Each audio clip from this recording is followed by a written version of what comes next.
everybody. Oh, welcome back. It's like quite fun to look out and see all of these friendly, familiar faces, and there's even one student, for God's sake. Right? Sorry, Sarah, you get extra cred, right? Cred as well as credits. Right? Hello, everybody. Well, I'm Jamie Hubbard. I think I know all of you pretty well by now over the years. And thank you for coming out on what has turned out to be a sunny Friday afternoon. How'd that happen? For our lecture, the second Tai Tetsu Uno Memorial Lecture in Shin Buddhist Studies. This is actually the second lecture. The first one was last year. Uno Sensei passed away about a year and a half ago in December of 2014. So technically this is the first memorial lecture, although the second lecture in honor of Tai. And so before I introduce our speaker tonight, I just want to say, but actually I guess I'm talking to all these people that know all this, probably heard me say it last year too, but Shin Buddhism is not the most well-known form of Buddhism in the United States. The number of people who study it still to this day are quite few in number, and certainly here in the Valley, probably we wouldn't know at all about Shin Buddhism if it weren't for Professor Tai Tetsu Uno Sensei, or Tai, as of course we all know him very well. Tai, and of course his wife, his beloved wife Alice, and the way here it is with all the people here, the way he so easily traversed town and gown, and the way he brought these kinds of things together was quite remarkable. And again, it has a lot to do with why we're all here together. And so, Tai, although he was born into a long lineage of Shin Buddhist teachers, priests. In fact, actually, back in Japan, I do believe that he was the 13th generation of ordained Shin priests in his family. But Tai, as we all know wonderfully, was interested in vastly more than just Shin Buddhism. He was interested in aesthetics. He taught a very popular course here for many years called Poetry as Contemplation. Hosted lots of speakers on topics in poetry and other areas of art. Philosophy of religion, the Kyoto School, some of the most important works in English come from symposia that Tai arranged here on Nishida, Nishitani, Tanabe, and other great figures. And particularly in Zen Buddhism. It was his meeting with D.T. Suzuki at Columbia University that sparked his interest in the academic study of Buddhism. And at that time, I believe he was an English lit major at Berkeley, but he had this meeting with D.T. Suzuki. And over the course of his career here at Smith, he taught here from 1971 to 1998, in the end as the Jill Kerr Conway Professor of Religion and East Asian Studies, a position actually I hold now, though but a small shadow of what Tai was doing. In all these years, and we were just talking about this, my experience of Tai in his teaching was always all about Zen Buddhism. It wasn't until much later in his career that I knew about his interest in Shin Buddhism. And perhaps this is a bit, Tai, as we all know, was a bit of a rebellious character. Not a bit of, what am I talking about? He was quite a rebellious character. Actually, as the elder son of a long line of Shin Buddhist priests, he should have inherited that position within his family, but he bailed and went off into the academic world and left that position to his younger brother Tetsuo. And so maybe his interest in his work in the Zen Buddhism tradition was a little bit of his striking out on his own and outside of his family. And so one of the very first things that Tai started when he was here was a meditation group, a Zen meditation group, not a Shin group, a Zen meditation group. Although many of us, including myself, over the years took turns at leading it, the mainstay then as now is a Zen priest, and we still have this in our chapel. And that continues to this day. However, a little bit later in his career, I'm going to say in the early 90s, maybe, somewhere around there, he also started a study group at his house. And the study group focused on Shin Buddhism. And we used to refer to this, Carolyn is a veteran of all of these things, and we used to refer to these two groups. The Zen group we called the Zen meditation group Bud Med, and we called the study group Bud Stud. And those were the two groups that Tai was working with here. And it was the study group that met in his home that eventually evolved into the Northampton Shin Buddhist Sangha that he and Alice ran. It's kind of foundered over the years, but it still has tendrils out there and exists and is represented here by a number of members of that Sangha. And that's sort of a second thing that I want to highlight about Tai and Alice, is that his boundless reaching out to people, his making their home available for everything from Buddhist study sessions, tea ceremony, flower arranging, Thanksgiving dinners. I watched many a Super Bowl in his basement drinking beer.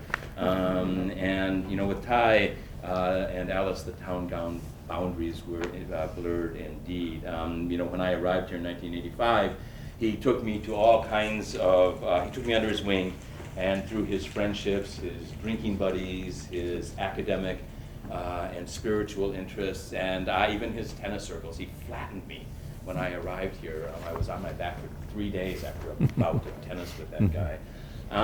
Anyways, I came to know and appreciate circles in Northampton, far beyond the gates of Smith College. And so, inasmuch as our talk this afternoon was inspired, began with members of the Shin Buddhist Sangha who came to me, and we sort of hatched the idea of having an annual lecture in Tai's honor. And so inasmuch as that's why we're gathered, that's sort of the impetus for our being gathered here today, Tai continues to work his magic for all of us. So, arigatai kimochi ippai. Thank you, Sensei.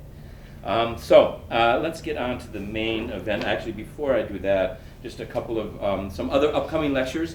We're kind of winding down after a long full year here at Smith College. We've been doing a lot, and we've had a series of lectures that we've co-hosted with the Berry Center for Buddhist Studies, bringing in some of the teachers that are hosting retreats over at the Berry Center for Buddhist Studies.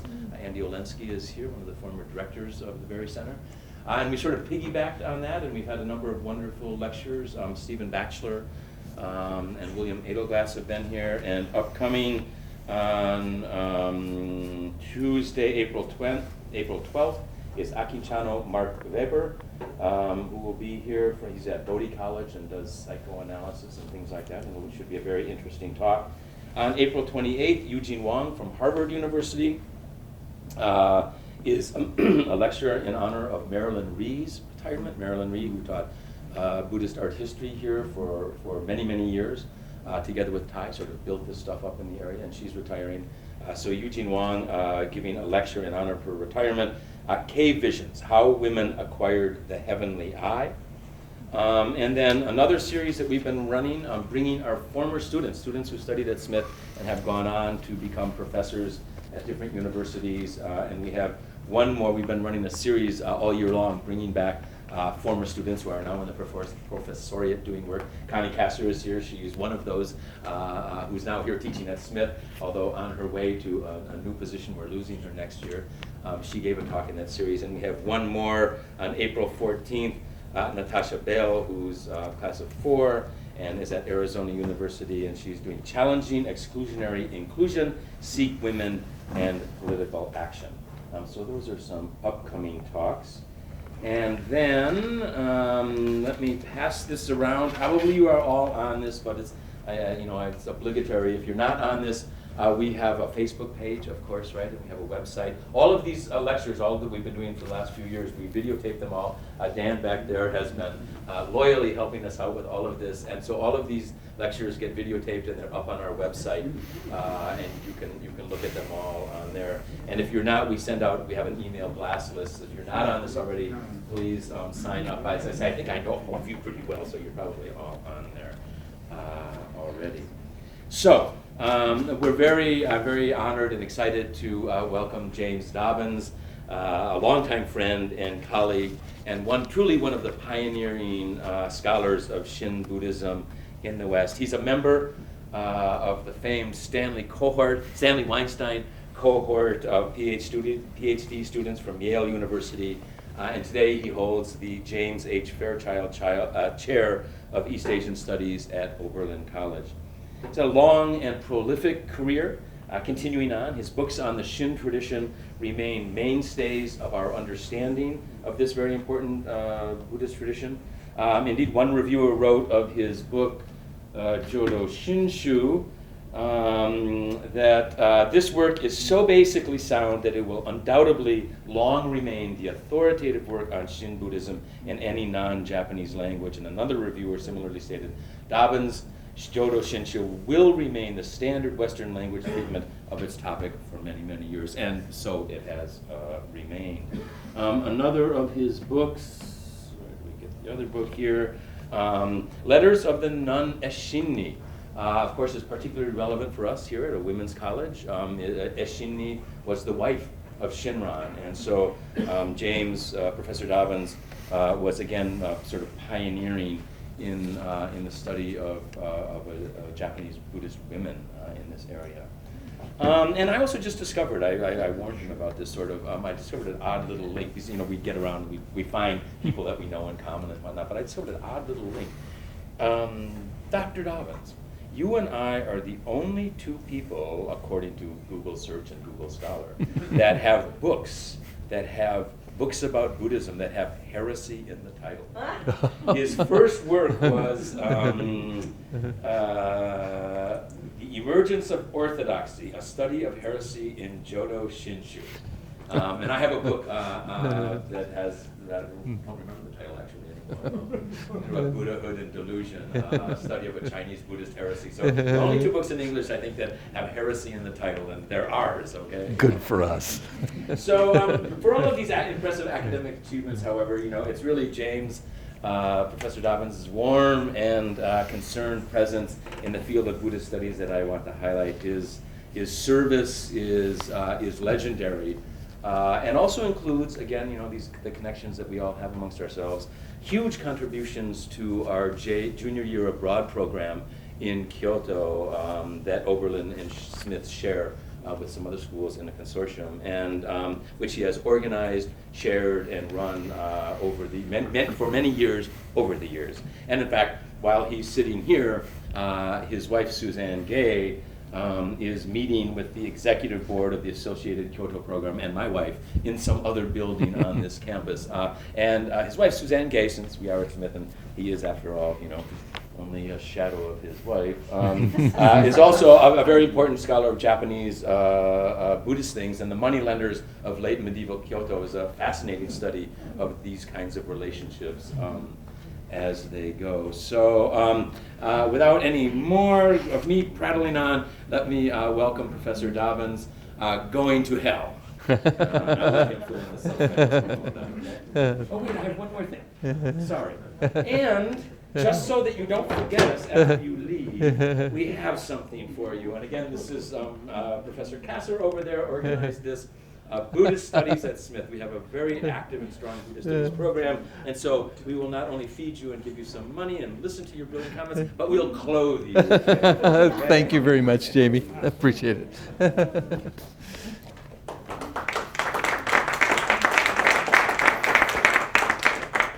Who was he talking about? I don't know.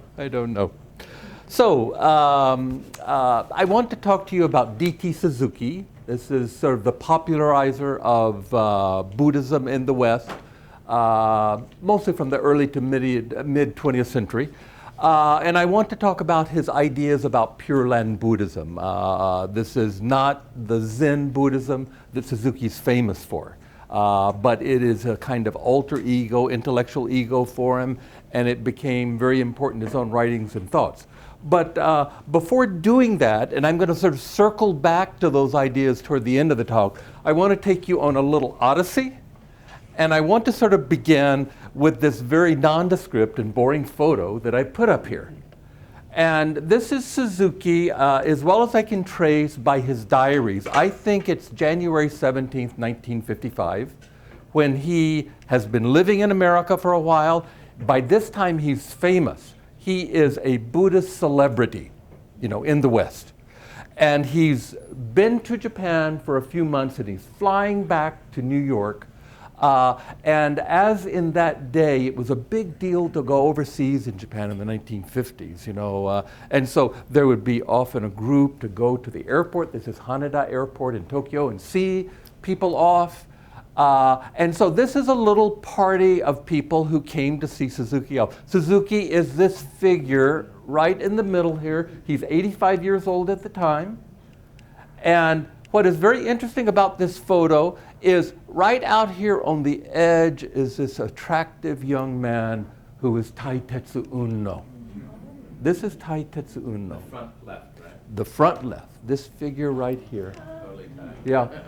And just to make a little shift, a little correction of Jamie, in the summer between Tai Tetsu's junior and senior year at Berkeley, Suzuki had been teaching for a semester at Claremont Graduate School in Los Angeles, and he did this lecture tour up through California, and eventually did some in Seattle, but he did like 3 days or 4 days of lectures in San Francisco. And I don't know how, this is before Suzuki became wildly famous, but certainly within the Japanese American Buddhist communities, his name was floating around a lot. Obviously, Tai heard about this. As well as I can tell, he went over and heard those lectures, and that was sort of the beginning of his interest and probably his aspiration to become not a Buddhist minister, but a Buddhist scholar. I think that's sort of the beginning of the story. And so 1 year later, after Tai had graduated in English literature at Berkeley, through a letter of introduction that Suzuki wrote to professors at Tokyo University, Tai was admitted there as a special student for 1 year, and then segued into the master's program and was there. I had originally thought until 1954. I exchanged email with his son, Mark, and he thought it was till 1954. I'm beginning to think, because of this photo, it's into the winter of 1955. So he is seeing Suzuki off. Mark has shared with me a letter that Tai wrote to Suzuki in 1954, a very touching and powerful letter. Clearly, Suzuki made a strong impression on him, and it sort of, I think, it bent the twig that grew into the tree that Tai became. Very interesting story. Just a little other background tidbits about this photo. This figure here to Suzuki's left is Ike Mariko. At this time, in the late 40s and early 50s, she was probably the most popular pop singer in Japan. She was wildly popular. She was still at this point married to Suzuki's son, though their marriage was on the rocks by then. Suzuki always had a very warm and cordial relationship with her, though a little rocky relationship with his son. His son didn't become the Buddhist scholar that he wanted him to be, but he got into the entertainment industry. And his one great claim to fame is he wrote the lyrics for Tokyo Boogie Woogie. And look up Tokyo Boogie Woogie on the web, and you can see his great product. Anyway, this is and she was very kind and supportive, and Suzuki sort of doted on her. And then for Jamie's interest, this is Furuta Shoki. This is head of the Suzuki archives after his death, one of Suzuki's closest followers, and someone that Jamie met early. He was the go-to man. It is scary, the connections here. Right, yeah. I myself met Tai briefly in Kyoto when I was doing dissertation research. And at that point, probably the people working on Pure Land Buddhism or Shin Buddhism, you could count on one hand. I knew Tai as a Shin Buddhist scholar, not knowing his sort of public Zen Buddhist scholar side. And so I met him, and from that time, our our paths crossed back and forth because of this interest. I published this book on the letters of a Shinnan's wife. Tai did a kind of modern popular translation of those letters 2 decades before I did. So we had this sort of curious intersection. And what is most interesting, in a way, I never thought in my career I would work on D.T. Suzuki. I read him early, but I never thought I'd work on it. And lo and behold, in the last 5 or 6 years, I've come to work on it. So I come sort of full circle with Tai. Tai was his, Suzuki was his beginning point. He's sort of my end point, that I'm sort of working from. So, as, the great Asian scholar James Clavell would say, karma, ne? There's this karma between me and Tai for whatever reason. So, my sort of encounter with Suzuki, or maybe I should say my re-encounter with Suzuki, occurred when a friend, a colleague of mine who teaches, Japanese Buddhism at Duke, wanted to sort of launch this project to do a 4-volume set of sort of selected writings, selected works of Suzuki in English. You have this 40-volume set of his works, collected works in Japanese, but there hasn't been a very good sort of comprehensive version of his English writings. He has so many English writings that you can't do it all, and so anyway, he recruited me to work on Suzuki's Pure Land works. And Suzuki, for being so famous in Zen, people don't realize that he actually wrote a lot about Pure Land Buddhism. And he got pretty interested in Pure Land Buddhism in sort of mid-career, and he continued with that interest, studying and publishing all the way to the end of his life. So he's working on Pure Land Buddhism, not as much as Zen, not as much as Mahayana Buddhism, but a lot. A lot that it sort of merited, a volume in this series. So I began working on him 5 or 6 years ago in preparation for this. I had read a couple of works uncritically when I began getting my feet wet, sort of interested in Buddhism, but I really didn't have the sort of tools to try to look at him analytically, and I began to equip myself with him. So, anyone of my generation who developed an interest in Buddhism probably cut their teeth on D.T. Suzuki. His English writings were floating around extensively in the 1950s, 1960s. I encountered them in the late 60s, early 70s. And so he was my sort of first presentation of Buddhism. And of course, anyone back then who read Suzuki took him as gospel truth. He was seen as a kind of pure and perfect conduit of authentic Japanese Buddhism, for anyone who read him. So he became, very influential. People back in that period thought he was an enlightened Zen master. Suzuki was never a cleric. He was always a layman. He practiced meditation intensively and extensively early in his life, but he always did it as a layman. He never received Enka, that is designation as a Zen master so that he could train other Zen monks. He never received that. So he was never a Zen master and he never pretended to be. But people in the West often took him, in that context of being at that level, an insider. In the 1950s, after he achieved fame, he influenced people far beyond sort of the Buddhist interest group. So the composer John Cage attended his lectures at Columbia, was influenced. Some of his music that has no sound in it, is sort of Suzuki inspired. The Catholic mystic Thomas Merton, he met Suzuki and was influenced by him. The psychoanalysts Karen Horney and Eric Fromm, both of those people were heavily influenced by Suzuki. The poet and environmentalist Gary Snyder, to this day, he invokes Suzuki as one of the great inspirations. So Suzuki's impact and influence went far beyond, our little sort of Buddhist sort of intensive interest world at that point.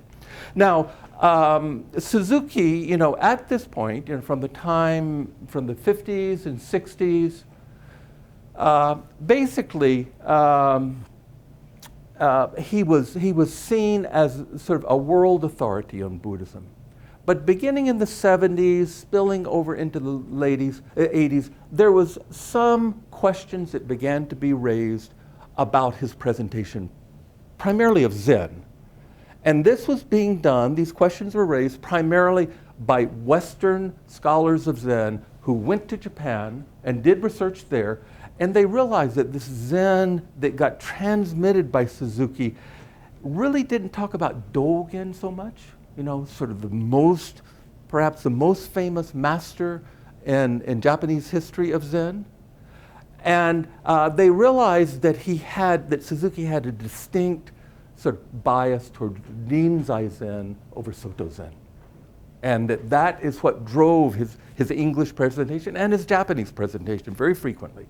So you begin seeing some cracks in the armor, beginning in the 70s and 80s. Then once we get into the 90s, there emerges in the wake of post-colonial thought and postmodern thought these very harsh and stringent critiques of Suzuki. They arise in scholarship. And basically, they are saying Suzuki was actually a Japanese nationalist. He was an ethnocentrist, that he believed in the sort of superiority of Japanese culture over Western culture. He was a reverse Orientalist. That is, instead of being the Westerner looking down on the Orient, it was the sort of Easterner looking down on the Occident. That he had that sort of built into him. And then other critics say he's basically an essentializer of religion. He won't address, the sort of relatives that are part the cultural conditioning or the cultural identity of religions. So you get these very strong critiques of Suzuki that appear in the 90s. They keep sort of building on themselves, in the early 2000s. And basically, around Suzuki, you get a shaking out between what I call the sort of Suzuki critics and the Suzuki apologists, the sort of defenders of Suzuki. So, I knew all of this was occurring in the background, and I read Suzuki early on, several books, and once I started working in Japanese sources, I left Suzuki behind because I realized what he was saying about Pure Land Buddhism didn't quite fit the Pure Land I saw walking and talking in Japan. So I knew there was a disconnect there. But, I circled back to Suzuki in the late, in around 2010, and I think, what am I going to do? Everyone's going to want me either to be a Suzuki friend or a Suzuki enemy. What side are you on in this fight? And my own impulse, and this comes from basically my own sort of approach to all this work. I'm a historian. Is I wanted to push the reset button on Suzuki. I wanted to read his materials, and I wanted to avoid alignment with either the Suzuki adulators or the Suzuki detractors. And I just wanted to try to get a sense of what Suzuki was doing in his own time and try to figure out what the reasons were he was presenting things the way he did. So, my whole attempt in sort of launching this project, this volume, was to try to put Suzuki into to historicize Suzuki.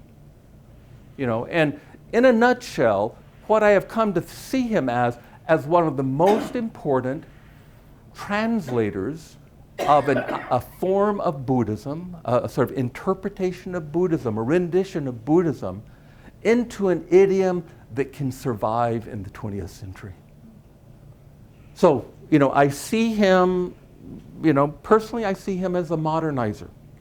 He is trying to create a version of Buddhism that works for people today. And this applies both to Japan, people in modern Japan, and people in the modern West. In a sense, he started off really concerned more with people in Japan, trying to find a modern version that would work for them. Basically, Suzuki lived at a time, late 19th and early 20th century, when religion worldwide was under assault. It was basically threatened by the rise of science and the critiques of science, Darwinianism, Freud's critique of religion, sort of dismissive critique of religion. And so, in a sense, religion, Christian, Jewish, Buddhist, all had to respond to this assault. Basically, the world was heading toward a sort of construction of reason as the dominant epistemology, science as the dominant epistemology, materialism, secularism. All of those were what all of these religions were facing.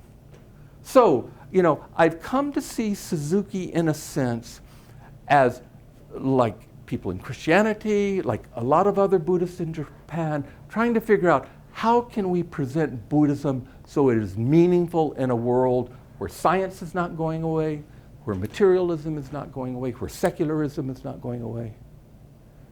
And I think, in my study of Suzuki the last 5 or 6 years, I think the formula he adopted is heavily influenced and inspired by Western conceptual categories.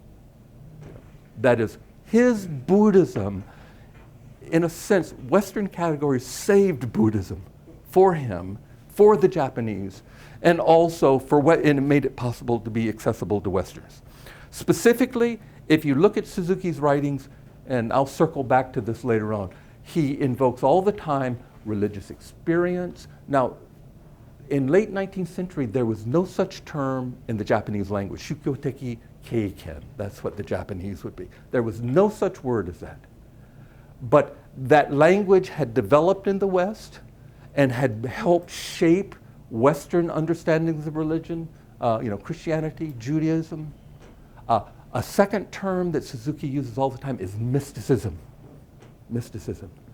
Mysticism, the term itself in sort of ancient and medieval times was very narrowly focused and defined. It had to do with the mystery religions of the ancient Mediterranean world. It had to do with certain forms, of Catholicism in France, in medieval France. But what we do is we get to late 19th and early 20th century, sort of thinkers latch onto the theme and concept of mysticism, and they expand and generalize it to all religion. And doing that, we see, in a sense, Suzuki impressed with that and him bringing that concept into his presentation of Buddhism. So that's sort of the setup. What I wanted to do is to gallop you through Suzuki's life because I'm fascinated by the man as much as by his ideas. And, I realize that I'm sort of taking up a little more time than I intended, but I'll see how much I can do this for you, and you'll get a sense of what a remarkable and resourceful person he was, his biography. So, Suzuki was born into a remote but very refined town in Japan, Kanazawa.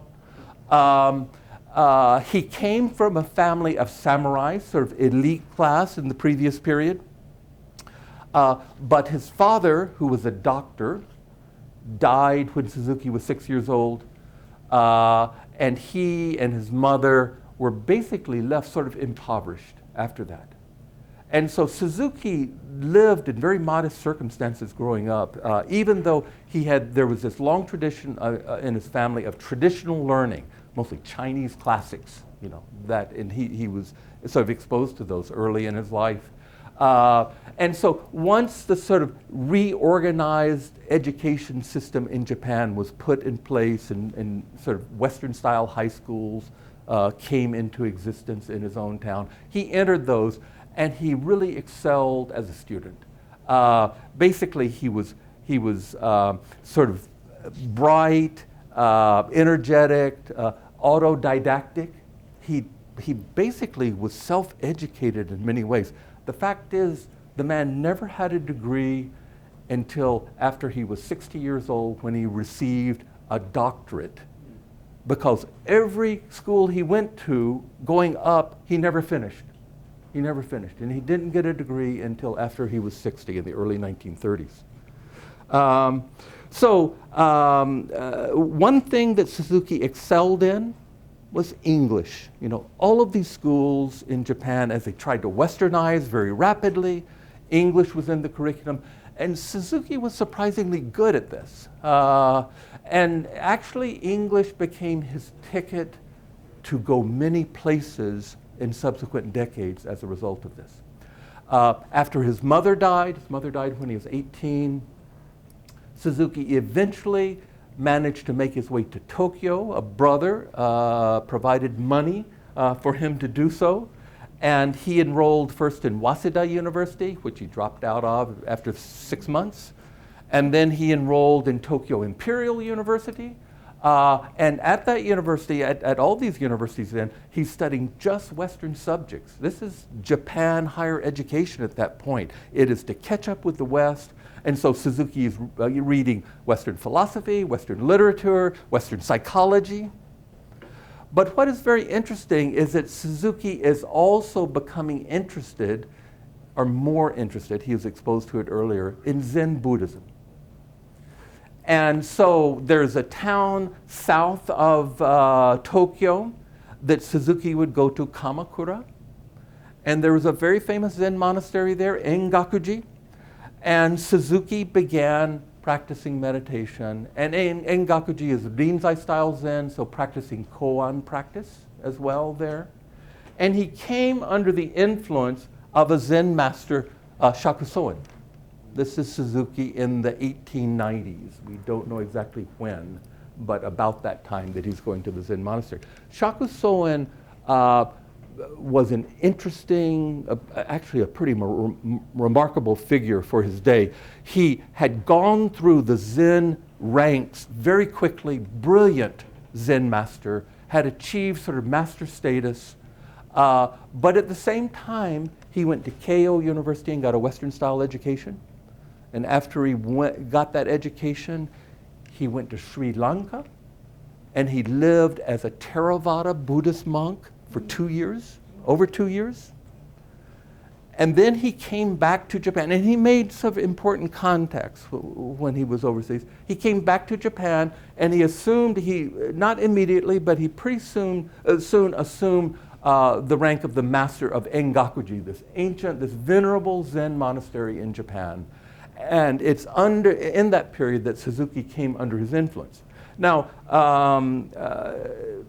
Shakusoin was a great inspiration for Suzuki. Soen had a kind of vision of what I might describe as Pan-Asian Buddhism. Soen was very concerned about this crisis going on in Buddhism in Japan as well. I mean, if you think about it, at the point that Japan is rapidly trying to become a rival to Western powers, Zen monasteries are seen as the most retrograde institution in the country. You know, what are they contributing to society? How are they helping build up Japan? People just go there, they hide away, they're totally self-absorbed, you know, they don't have any sort of engagement with the broader world. So in a sense, Soen is also trying to re-envision a form, an identity for Zen that would be successful in this sort of new world of competing ideas. Now, Shakusoin was one of several Japanese clerics who attended the World Parliament of Religion in Chicago in 1893. And this is Shakusoin on the left here. And he had a little presentation basically on the Buddhist idea of cause and effect, sort of the doctrine of karma. And that particular presentation was actually translated back in Japan by Suzuki into English for Shakusoin. And Soen, it's unclear whether he actually presented it because his English apparently was not great, but it may have been read for him at the World Parliament of Religion. But among certain Westerners that were interested and inclined toward Asian religions, he captured their attention. And one of these was a figure named Paul Keres. Paul Keres was at that point he was a German scholar of religion who had immigrated to the United States, and at that point was the head editor of a small publishing house in LaSalle, Illinois, called Open Court Publishing. And Open Court is still a very important publisher, of books, some dealing with Asia. And so Shakusoin met Keres. Shakusoin goes back to Japan, and Keres develops this correspondence. Paul Keres would send a letter to Shakusoin. Shakusoin would get Suzuki to read it, talk about it, and then get Suzuki to write the reply and send it back and forth. And this goes on for a couple of years. Paul Keres compiles a book called The Gospel of Buddha, and basically he sends it to Japan, and Shakusoin has Suzuki translated into Japanese for publication in Japan. Yeah. And so this sort of correspondence link developed between Shakusoin and Paul Keres. And Paul Keres sends all of his own writings, and I'll mention this in a minute. He has what I call a rationalist approach to religion, and I'm going to contrast that with a non-rationalist approach to religion. Keres has the rationalist approach, and so Suzuki is reading his stuff in English in Japan, and he's being influenced by this sort of approach and this view. So through an introduction from Shakusoin, Suzuki goes to America in February 1897. And he goes ultimately to spend 11 years in America, most of it in LaSalle, Illinois, dinky little town 3 hours from Chicago. He works, incidentally, in December before he leaves in February, he supposedly has his first Satori experience, his awakening, enlightenment experience at Engakuji Monastery under Shakusoin. And then he leaves for America. In America, he comes originally simply to help Paul Keres translate, not a Buddhist text, but the Taoist classic Tao Te Ching into English. Keres wanted to translate this, and what that meant for Keres to translate it is to get someone who could read the text to tell him sort of what it says, and Keres puts it in his own language. And that is published, soon, a year or so after Suzuki arrives. But one thing leads to another, so Suzuki helps Keres with another project, and then he gets hired to be a kind of proofreader and there are 2 journals that are being published there, plus other publications. And Suzuki eventually sort of pieces together a life at Open Court Publishing in Illinois. And he ends up staying there, for 11 years, with some traveling around a little bit. Basically, Suzuki used this as an opportunity to immerse himself in Western literature, all types of writings in English and in other European languages as well. And Keres is a very knowledgeable, he's a PhD, which is a rare thing for his day. He's very knowledgeable about religion, though he has very fixed ideas about religion. And he, always gives Suzuki advice on what he might read next and so forth. And during this period, Suzuki is just consuming books. He comes across a book published in 1902, and he gets a copy of it that year, called The Varieties of Religious Experience by William James. This book, I think, represents a kind of intellectual turning point for Suzuki. And it is through William James's influence that Suzuki shifts from a kind of rationalist approach to presenting Buddhism to what I call a non-rationalist approach. And I'll try to sort of develop that a little bit as we go along. Sort of continuing it, these are these 2 figures that influenced Suzuki so much, Paul Keres and William James. William James was a professor of psychology at Harvard at that point. Suzuki knew of his writings. He had actually encountered writings earlier in the late 1890s of articles by William James. I don't think Suzuki ever met William James, but he did exchange a letter or 2 with him on certain occasions. And what we see is that basically Suzuki begins to develop his own ideas about Buddhism through the filter, through the framework of William James. Now, in 1905, 1906, Suzuki's Zen master, Shakusoin, comes and does a lecture tour of America. He's in America about 9 months. And during that 9 months, Suzuki takes a leave of absence from Open Court Publishing, and he accompanies Shakusoin everywhere, and he's his interpreter. And so, after this 9 months, supposedly Suzuki gathers together, different material that Shakusoin has presented, and he puts it together in a book, and it's a book that is published in 1906 or 1907 called Sermons of a Buddhist Abbot. And you still see copies of that floating around a little bit. There is some speculation, I think there's some validity to this, that book represents Suzuki's thinking as much or more than Shakusoin's thinking. In the introduction to the book, Suzuki himself says, well, Shakusoin never quite gave any talk like this, but I have taken pieces and put them together to give you an idea of what he said. But in a sense, that becomes a very important book. He lectures on the West Coast for several months. He goes to LaSalle, Illinois, and visits with Paul Karras and gives lectures in the Chicago area. He goes to Washington, D.C. and meets Teddy Roosevelt. And Teddy Roosevelt congratulates him on the sort of Japanese spirit for the Russo-Japanese War, the Japanese defeating the Russians. And then he goes to the New York area, New England, gives lectures there. He gives a lecture in New York, I think it's in April of 1906, at the Vedanta Society. So the sites that are inviting Shakusoin to speak are just all over the map. There are a lot of churches, congregational churches, that are inviting him to speak. So he gives a talk at the Vedanta Society in New York. And it is clear, it's apparent that there is a young American woman who attends that talk and is very impressed. Of course, Suzuki is speaking the English. It's not Shakusoin she's listening to, it's Suzuki he's listening to. And she asked to meet with Shakusoin, several days later. She does. Suzuki again is the interpreter. And this is the beginning of a kind of friendship and relationship between Suzuki and Beatrice Lane.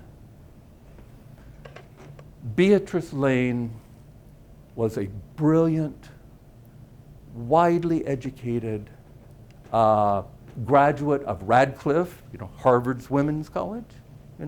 She had taken courses with William James, with Santayana, various people there.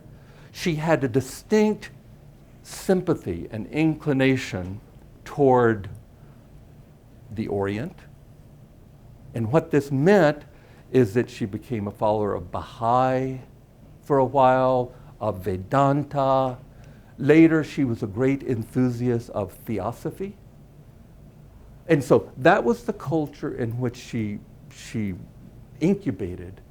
And so when she met Suzuki, in a sense, she brought him into that orbit as part of that culture. And Suzuki, throughout his life, was very open to these sort of alternative religions, the sort of 18th, 19th, 20th century religions.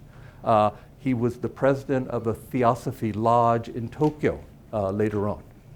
So this friendship with Beatrice gets more and more serious. And clearly they develop a romance so that when Suzuki leaves America in 1908, there are these letters going back and forth constantly between Suzuki and Beatrice. Suzuki goes to Europe, and it takes about 1 year for him to get back to Japan, going the long way. And he goes to Europe, and he spends 6 months in London. He is translating one of the works of Emanuel Swedenborg into Japanese, Heaven and Hell. So he's interested in Swedenborgianism at that point, and he later writes more and more in the 19-teens about Swedenborg, Suzuki does. And then he eventually makes his way back to Japan without a job. And so he gets back and he begins looking around, trying to figure out what he wants to do. And he eventually, in 1909, gets a job as an English professor and as the dormitory master at Gakushuin, you know, the peers school in Tokyo. This is Suzuki. He's the dorm master, you know, of this. And at Gakushuin, he's an English professor. You know, Suzuki is 40 years old at this point. Accounts of his students in later years, you know, say when he's teaching English, how did he teach English? Oh, we read Aesop's fables, you know, and things like that. So this gives him a job, but while he's doing this, he begins working on his own interest in Buddhism. Because he's in Tokyo, he's very close to Kamakura, where his Zen master is, and he can interact there. 2 years after he came back, Beatrice appears on the scene in Japan. She comes in February 2011. They marry in December against the best advice from all types of people. They marry at that. From that point, in a way, they become soulmates in the sort of production and presentation of Buddhism. And I personally think his success in English writings has as much to do with her as with his own talents. What is interesting in this period is that Suzuki is close enough. Oh, this is Beatrice and Suzuki in Japan. This is after she had arrived and just after they had married there. They are close enough to Kamakura that they go down to the Engakuji Zen monastery, and he is constantly working with his master, Shakusoen. Shakusoen is elderly here. Here is Suzuki behind him. Here is Beatrice. Very interesting. In this following, there's another Westerner who is studying at that monastery in Japan. I have no idea who it is. But at this point, Shakusoen is really trying to develop this sort of pan-Asian, expansive understanding of Buddhism. And Suzuki begins publishing things in Japanese with him, occasionally a little newspaper article in English as well, in the Japanese, English newspapers. And so he's working intensively on Zen with Shakusoen, and he's not so interested in Pure Land Buddhism then, but it won't be long before he is. So in 1921, this is 12 years after he comes back from Japan, he is offered a position at Otani University in Kyoto. Otani is a Pure Land university. While in Tokyo, a decade before, he had encountered some of the professors there. Suzuki was just uninterested in Pure Land when he was a young man. I mean, he was exposed to it as a child through his mother, but he was uninterested as a young man. From about this time, the 19-teens, he began seeing a kind of modernist way of understanding Pure Land Buddhism. And then subsequently, when he moves to Otani University, he begins paying more attention to it, a lot more attention to it. He in fact, continues a lot of work on Zen and on Mahayana Buddhism generally, but basically he's very interested in Pure Land beginning at this period. He and a few other professors at Otani University established an English language journal entitled The Eastern Buddhist. This is in 1921. And in this journal, Suzuki begins publishing some of his most important articles in this journal, and they are later republished in some of his books. But in this journal, they are eager to present an image of Eastern Buddhism. And what he sees as Eastern Buddhism is Japanese Buddhism and Chinese Buddhism as filtered through the Japanese. He's interested in presenting Eastern Buddhism as an authentic form of Buddhism over against the impression which was dominant in the West at that point that Theravada was the original and the authentic form of Buddhism. So he, in a sense, is launching this effort to legitimize Zen and other forms of Mahayana Buddhism. So Suzuki is a professor at Otani University, and during that period, he publishes a lot in Japanese. He publishes almost as much in English. And he has a patron, a very wealthy businessman in Osaka, that puts up all this money for his English writings to be sent to London and to be published by Luzac Publishing in London. And so these works, Essays in Zen Buddhism, Series 1, Series 2, Series 3, Introduction to Zen Buddhism, The Training of a Zen Monk, Manual of Zen Buddhism, a variety of works get published in the West. And Westerners begin to take notice that Suzuki is out there and that he's presenting this very cogent presentation of Buddhism at that point. So Suzuki teaches roughly for about 20 years and then goes into semi-retirement in the late 1930s.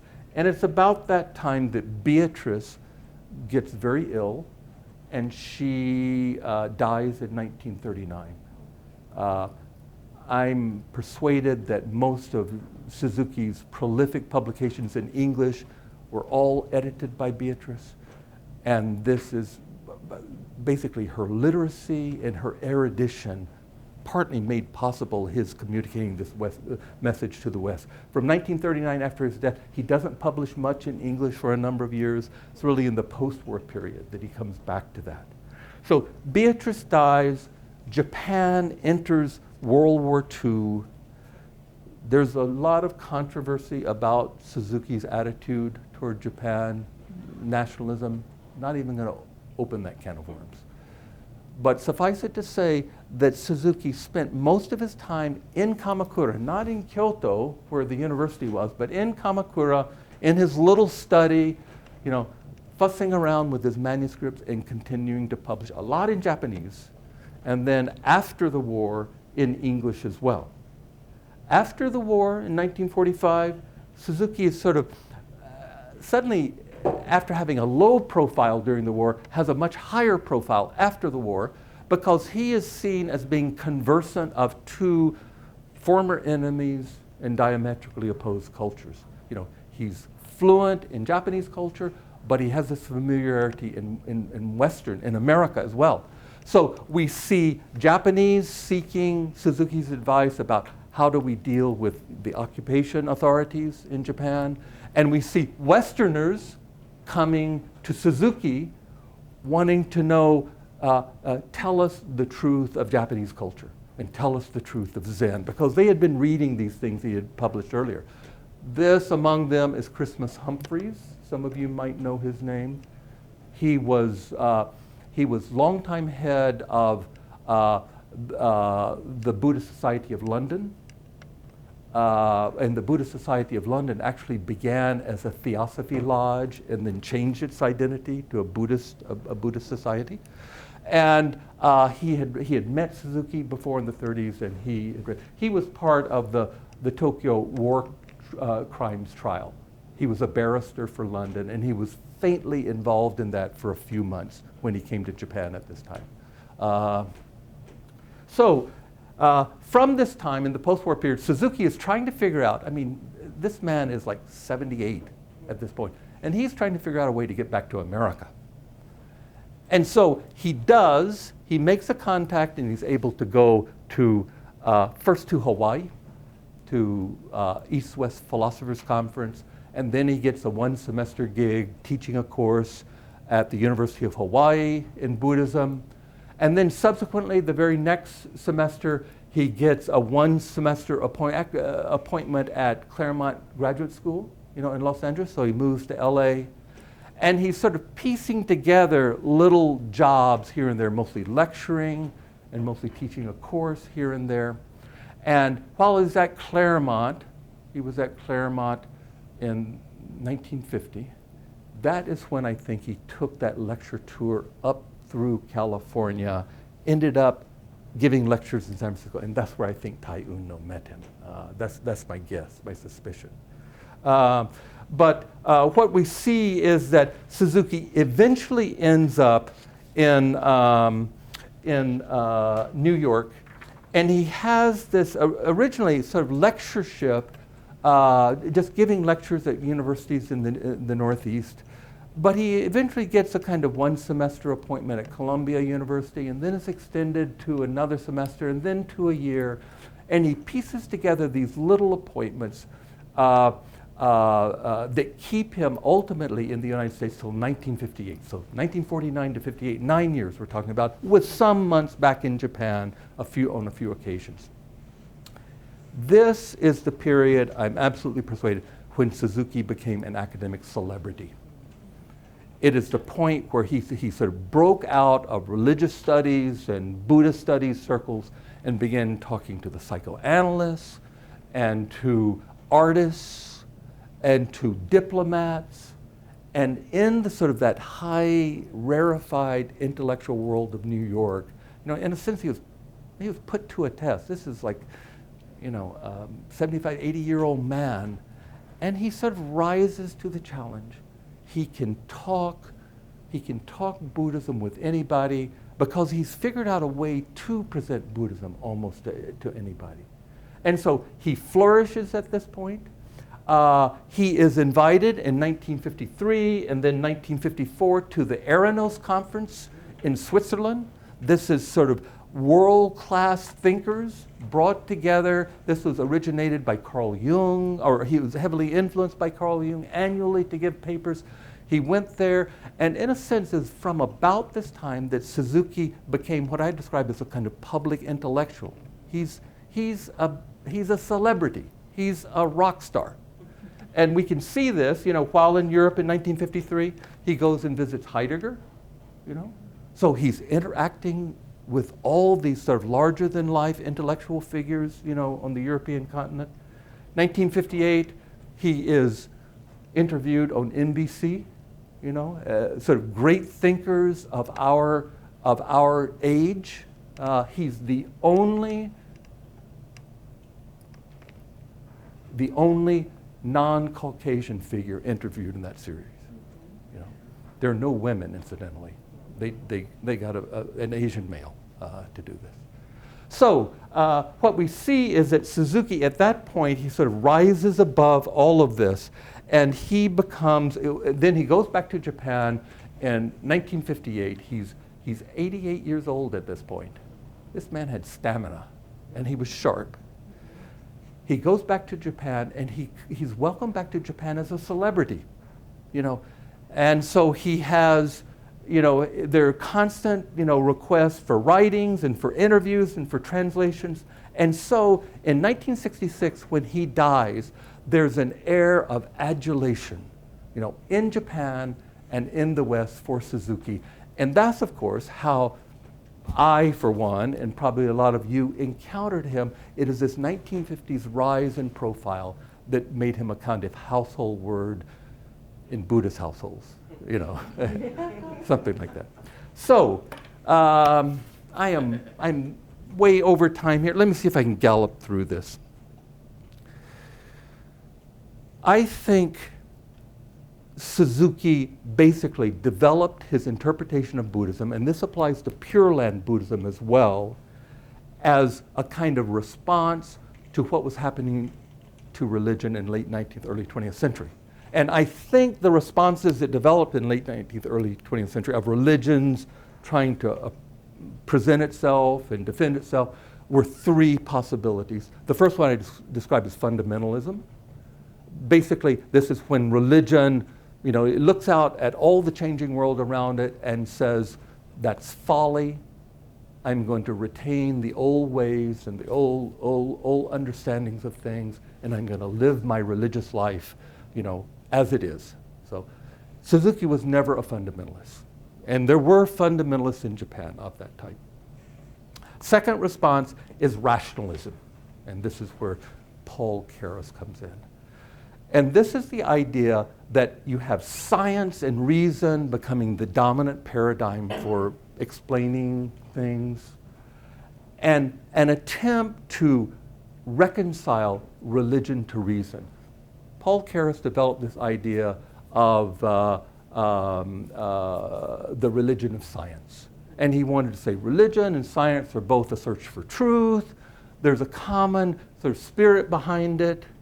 So basically, they're not at odds with each other. They're compatible with each other. Now, a lot of religionists who took the rational route, basically, the scientific critics never took that route.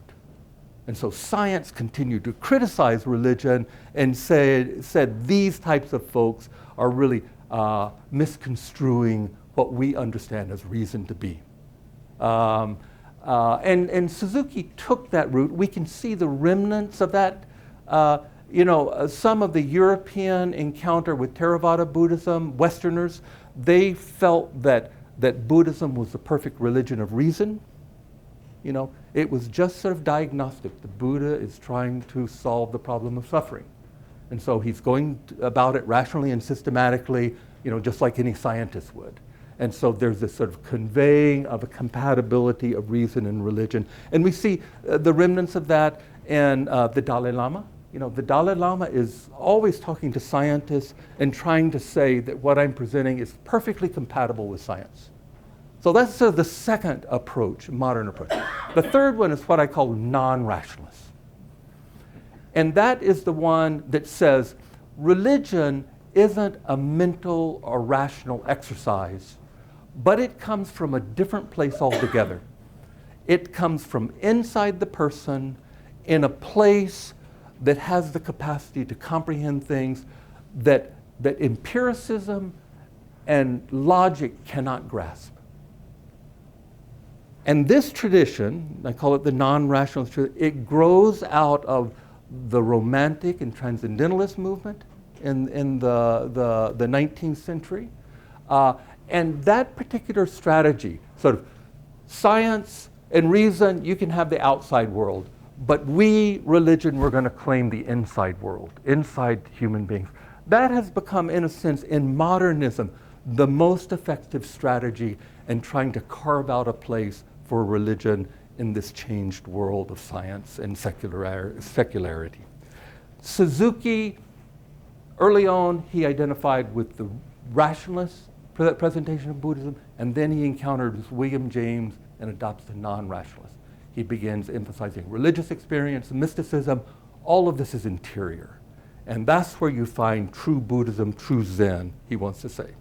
So I think we can understand Pure Land Buddhism, Suzuki's presentation of Pure Land Buddhism, in that framework. I mean, he's doing the same thing for Zen, but he's doing it in his own way for Pure Land Buddhism. For those of you who don't know about Pure Land Buddhism, just a nutshell, this is a form of Buddhism that focuses not on the historical Buddha, but on a sort of transcendental and otherworldly Buddha that resides in a kind of realm known as the Pure Land in the remote western part of the universe. And that people living in our world of suffering and sadness, if they show their faith in that Buddha, if they chant that Buddha's name, then after death, they can be born in that Pure Land, in that realm, and their enlightenment will occur quickly, expeditiously. Now, in Pure Land Buddhism, the key, I mean, I can't touch on all the parts, but the key here is this Buddha Amida, and there's this practice that they emphasize, and the practice is the chanting of Amida Buddha's name. And the chant is sort of formulaic. It's in Namu Amida Butsu, Namu Amida Butsu, Namu Amida Butsu, Namu Amida Butsu, Namu Amida Butsu, Namu Amida Butsu, Namu Amida Butsu. And that chant becomes the key and core practice for this form of Buddhism. And the idea in sort of traditional, sort of pre-modern thinking of Pure Land Buddhism, if you practice that throughout your life, you're sort of bonded with this Buddha, Amida, and you will be assured of enlightenment in that other world after death, and you'll have peace of mind in this life as a result. So in a nutshell, that was sort of the pre-modern, the early way of sort of understanding that. Suzuki was not interested in Pure Land Buddhism as a young man. Or he was exposed to it through his mother as a child. But basically, he saw it as antiquated, anti-scientific. It just had to be swept aside, with the rest of rubble of antiquated religion.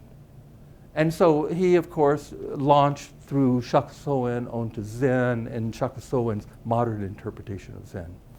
But what we see is that he becomes interested in it first after he returns to Japan in 1909, then after he becomes a professor in 1921 at Otani University, and he begins to be one of those reinterpreters of Pure Land Buddhism, along with his fellow professors at Otani.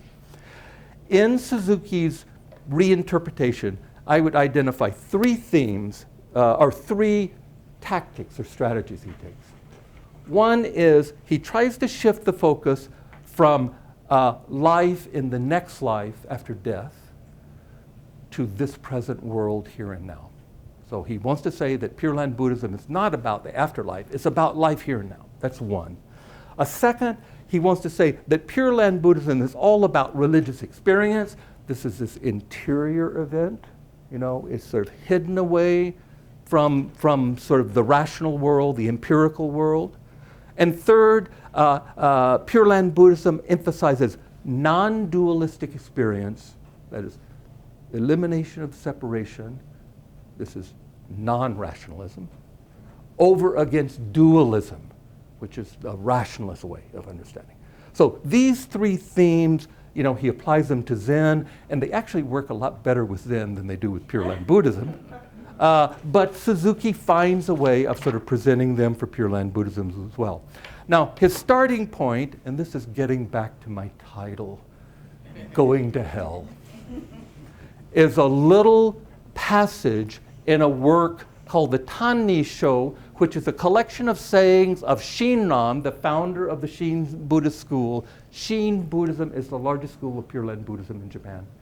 And this collection of sayings contains one that I'm going to read for you. This is from Tai Uno's translation of this work that I'm going to read for you. Shinran is quoted as saying, "I really do not know whether the Nembutsu, this chanting of the Buddha's name, may be the cause of my birth in the Pure Land or an act that will condemn me to hell.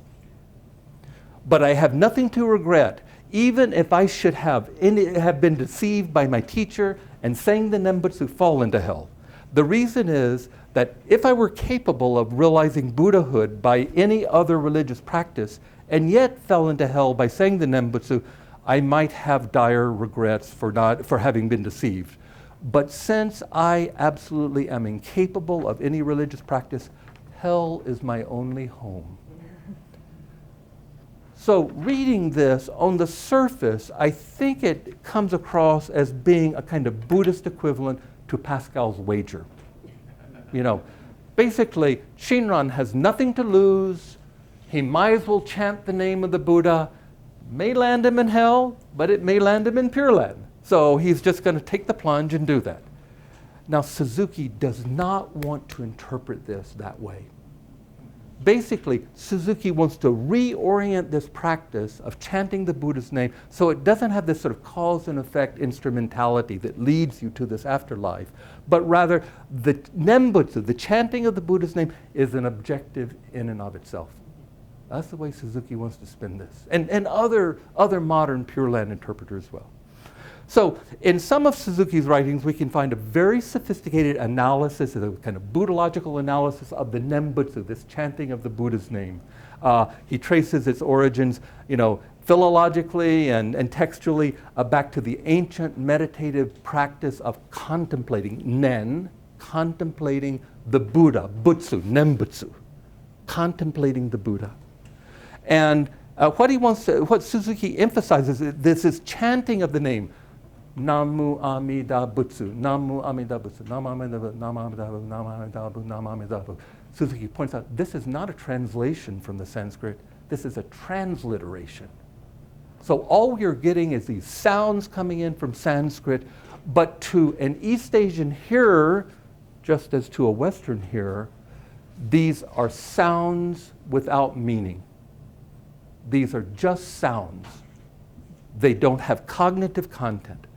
Now, what Suzuki wants to say is that the effect of repeating these sounds again and again is that they can have a kind of monotonous and spellbinding effect on the mind and body.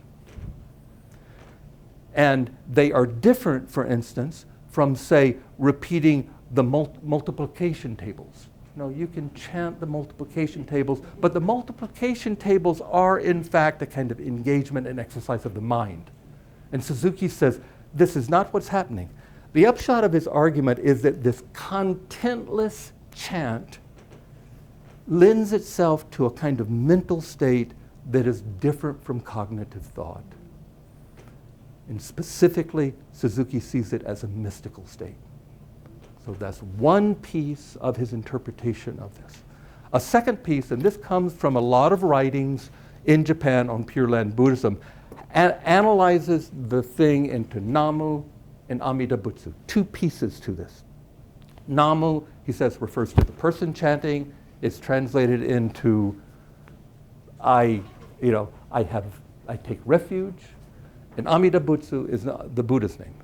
And so you put those two together and you have two pieces that are linked into one chant. On the one side, the person, on the other side, the Buddha.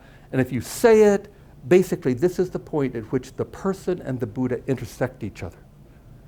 Now, Suzuki hastens to add that this analysis, external analysis of the Nembutsu, is never how it's understood. It's not bifurcated into a dyad. It's one entity, one element. And so in that, what you have is the inseparability of the Buddha from the person and the person from the Buddha. Or maybe the way Suzuki would put it, in that is a concrete place where there is no Buddha and there is no person and there is only Nembutsu. There is only the chanted name. So,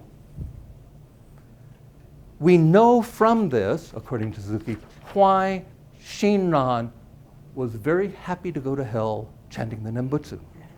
And we have this in a passage of Suzuki. The idea of not caring for what one's destiny is after death is in most unmistakable manner expressed in that passage in the Tannisho. This is Suzuki saying this. When the Nembutsu goes beyond the idea of rebirth in the Pure Land and gains new significance in and of itself, the Pure Land school has turned toward mysticism. The Nembutsu is now no more the means of taking one into that promised land of bliss and purity. It is in itself an end, in the realization of which the dualism between the reciter of the Nembutsu, the person, and the Buddha, the listener of the Nembutsu, is obliterated. In this obliteration, we notice the strong mystical coloration of Pure Land Buddhism. So, in this Nembutsu, he describes, basically, we see all these characteristics: concern with the present life rather than the afterlife, concern with the religious experience here and now, mystical experience in this case, and non-dualism, the merging of Buddha in person into one, this sort of non-rational merging. So no wonder Shinran happily entered hell intoning the Nembutsu. For wherever the Nembutsu existed, there also Amida Buddha existed, even in hell. Thank you. Thank you and sorry. Thank you.